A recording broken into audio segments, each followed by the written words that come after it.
I grew up in a small New England town where Halloween wasn't just a holiday. It was a tradition. Every year, people told the same local legends, but none scared me as much as the one about the house on Red Lantern Road. I never believed it, not really. But when I was 17, I learned why everyone said to stay away from it. The road itself felt wrong that night.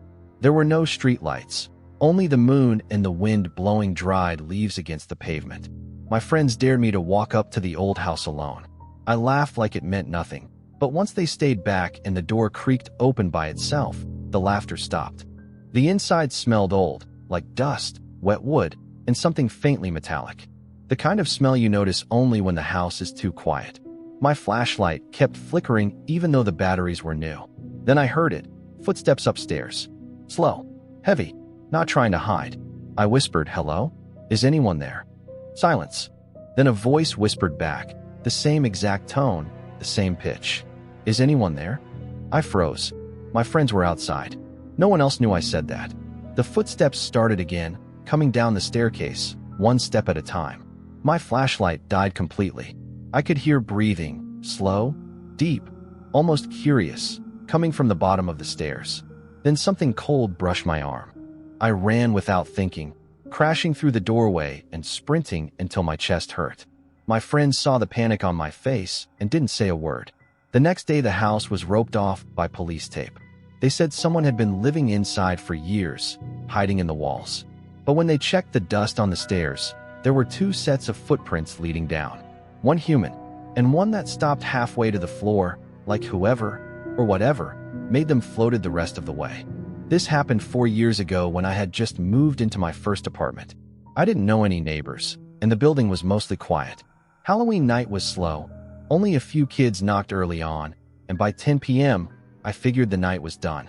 At 11:47 p.m., someone knocked again. 3 slow, heavy knocks. I thought maybe it was a neighbor, so I checked the peephole. But no one was there. The hallway was empty, except for a small black candy bucket sitting on the floor. Inside was a folded piece of paper. It said, "One more house to visit." I felt a weird chill reading it. I set the bucket outside and locked the door. 10 minutes later, another knock, louder this time. I looked again. Still no one. But now the bucket was closer, right against my door.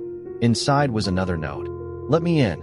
I called the building security, but they said the cameras on my floor had been glitching all night. They sent someone up, but no one was in the hallway. But now the bucket was closer, right against my door. Inside was another note.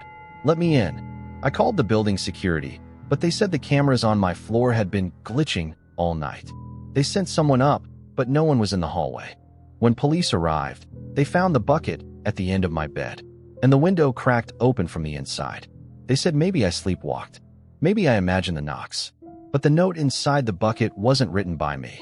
And the final message still gives me chills. "You were the last house." My town used to host a big Halloween bonfire near the woods every year. It was old tradition, a way to keep the spirits away, or so the older folks claimed.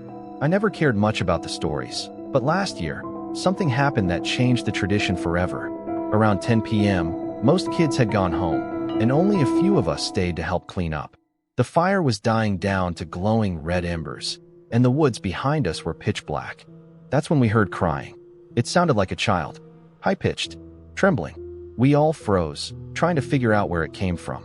The crying got louder, almost frantic, like it was coming straight out of the trees. My friend Jenna shouted, "Hello? Are you lost?" The crying stopped instantly. Then a voice, much deeper than a child's, answered, "Come help me."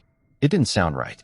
It sounded strained, like someone trying to imitate a kid but not getting the tone correct. Against better judgment, we pointed our phone flashlights toward the woods. Something stood between the trees, small but wrong, like it was the shape of a child, but too thin, too stiff, with its head tilted at an impossible angle. It took one step forward, then another. We backed away, slowly, gripping each other's sleeves. The figure stayed at the edge of the tree line, breathing loudly, a slow, harsh inhale, like it had lungs full of smoke. Then it whispered, "Cold, so cold." Before any of us could react, the bonfire behind us erupted back into full flame, like someone threw gasoline into it.